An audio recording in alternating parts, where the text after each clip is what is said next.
Well, when most people think of Mardi Gras, they think of beads, floats, and crowds of people on a downtown city street, probably Bourbon Street. But in a small corner of Louisiana, the Carré de Mardi Gras, also called Cajun Mardi Gras, is the way to celebrate. Last week, Twyla's Carl Wiggers traveled to Ville Platte to experience firsthand how the Carré de Mardi Gras is a family affair. The parade is on. In fact, the parade has been going on for miles already today. It's time for lunch just outside of Mamou, where many of the locals have gathered to welcome their neighbors and enjoy the show. My local guide for the day was Louisiana Farm Bureau 3rd Vice President, Richard Fontenot. We're fixing to see the traditional Louisiana Mardi Gras, or as they would say locally, the Courrier de Mardi Gras. Fontenot says there are some familiar elements to the day's events, but also plenty that makes the Carré de Mardi Gras quite unique. It just shows more of a country style, what we've been doing for traditions. And in this particular region, this is done in a lot of the different towns, and this is one of the older grand Mardi Gras in the Mamou area that we're looking at today. It was a Farm Bureau family party with friends traveling from across the state to experience this incredible tradition.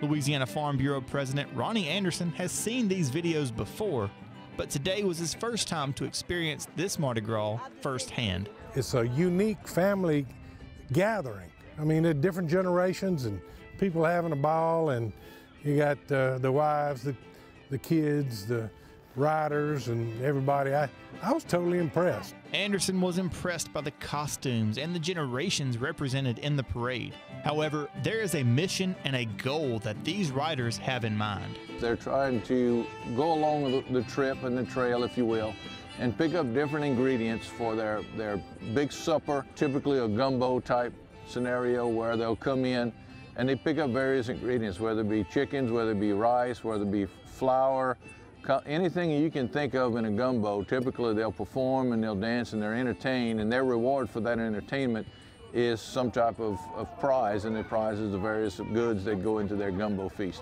Anderson got up close and personal with some of the Mardi Gras riders when he walked out to offer them their prize for their entertainment. Turn them loose.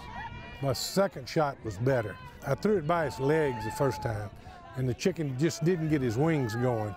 But you got to hold the chicken, get it prepared, flip it where it can start to fly, and then look out.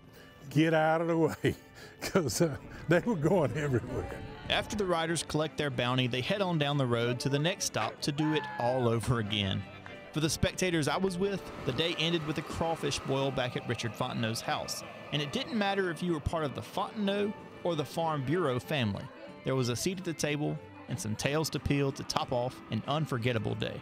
The Mamou Mardi Gras, the Carré de Mardi Gras, the Cajun Mardi Gras, whatever you call it, it's absolutely a unique experience and worth a trip to the area to experience it for yourself, at least once.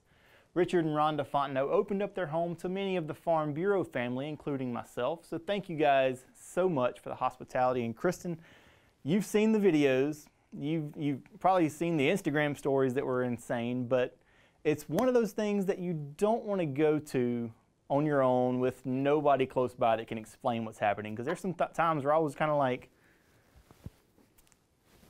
what's going on? It looks like a lot of debauchery. And I heard that you almost lost your drone a couple of times. I did.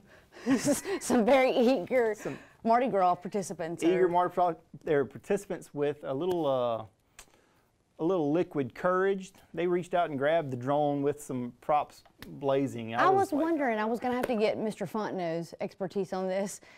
Because I asked you and you said you just don't know. I said, do you think this is all liquid courage, or is this just pure insanity or excitement? It's their excuse once a year to go crazy, and they do that. Well, it was a great story, Carl, and I'm jealous that you got to go. Next year you can go. Next we'll all go. When we come back, we've got the latest crawfish prices from across the state for you. But first, I'm going to head outside to see what's blooming on the bayou. Stay with us.